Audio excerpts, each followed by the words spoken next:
বোঝা যায় না। যখন দ্বিতীয়বার সিংহায় ফুৎকার দেওয়া হবে, কবর উন্মোচিত হবে, কবর খুলে যাবে, একটার পর একটা কবর খুলবে তো খুলবে, খুলবে তো খুলবে, আর মানুষ কবর থেকে উঠে উঠে উঠে উঠে ময়দানে মাহশর, হাসরের ময়দানে গিয়ে সমবেত হয়ে যাবে। আল্লাহু আকবার। হাসরের মাঠে সবাই হাজির। হাসরের মাঠে আপনারা গিয়ে দাঁড়াবেন। এ ব্যাপারে কি আপনাদের মনের ভেতরে ন্যূনতম কোনো সন্দেহ আছে? যুবক ভাইদের কি সন্দেহ আছে? কেউ যদি বলে হুজুর আমি মরে গিয়ে পচে গিয়ে গলে গিয়ে শেষ হয়ে যাব, কিভাবে আমার এই শরীরের পার্টসকে ফিটিং দিয়ে আবার একত্রিত করা হবে? ভাই গো, আমার হাতে এটা কি? জোরে বলেন। এটাও নষ্ট হয়ে গেলে যদি বাজারে মিকারের কাছে নিয়ে যান, আপনারা কি মিকার বলেন নাকি? হ্যাঁ, মিকারের কাছে নিয়ে গেলে সেটা কি করে? একদম খুলে ফেলে, খোলার পরে সব পার্টসকে সেপারেট করে, আলাদা করে। আমি আপনি সাধারণ মানুষেরা দেখলে আমাদের মাথা হ্যাং করে, আমরা মনে মনে ভাবি এটা কিভাবে আবার ফিটিংস দিবে। দেখা যায় কিছুক্ষণ পর তার কাজ কমপ্লিট করে শেষ করে সে আবার এই সবগুলো পার্টসকে জোড়া দিয়ে আবার এই ফোন ঠিক করে দিতে পারে। তো একজন মানুষের মাথায় যদি কোনো জিনিসের পার্টস খোলার, এরপরে পার্টস ফিটিং দেওয়ার জ্ঞান থাকে, এই মানুষের মাথায় এই জ্ঞান দিলেন কে?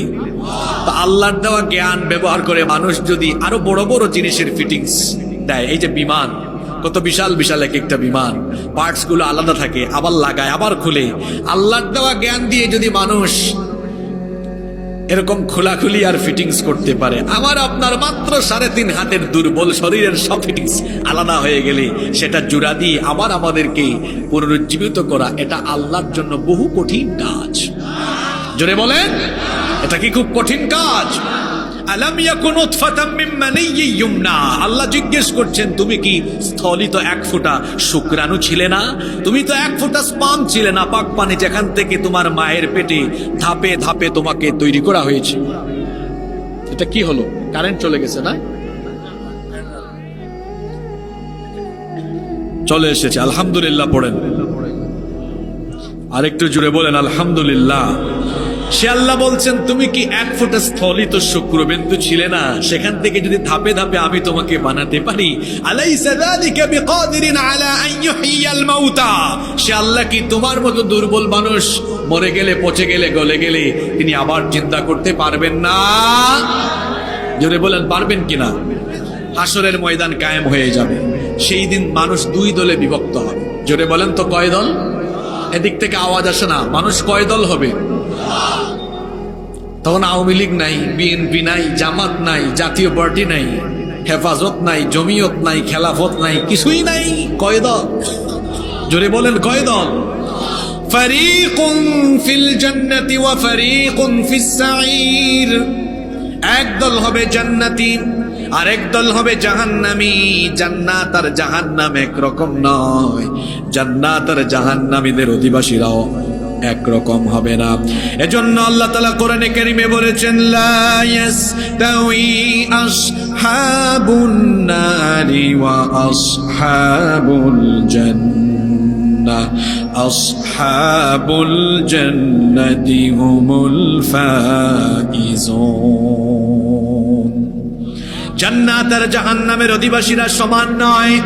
জান্নাতে আছে সীমাহীন সুখ আর সুখ, আর জাহান্নামে আছে সীমাহীন দুঃখ আর দুঃখ। জান্নাত আর জাহান্নাম একরকম নয়। জান্নাত হলো সৎকর্মশীলদের জন্য, আর জাহান্নাম হলো গুনাহগারদের জন্য। আমরা সবাই জান্নাত চাই না জাহান্নাম চাই?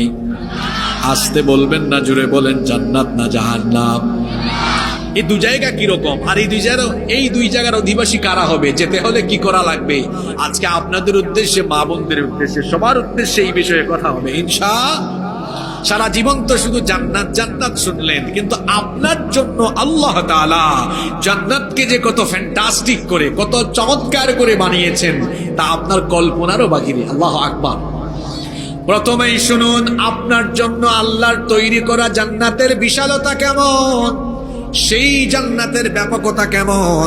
আল্লাহ তাআলা কোরআনে কারীমের 3 নম্বর সূরা আলে ইমরানের 133 নম্বর আয়াতের মধ্যে বলছেন, ওয়াসারিউ ইলা মাগফিরাতিম মির রাব্বিকুম ওয়া জান্নাতিন আরদুহাস সামাওয়াতু ওয়াল আরদু উইদ্দাত লিল মুত্তাকিন।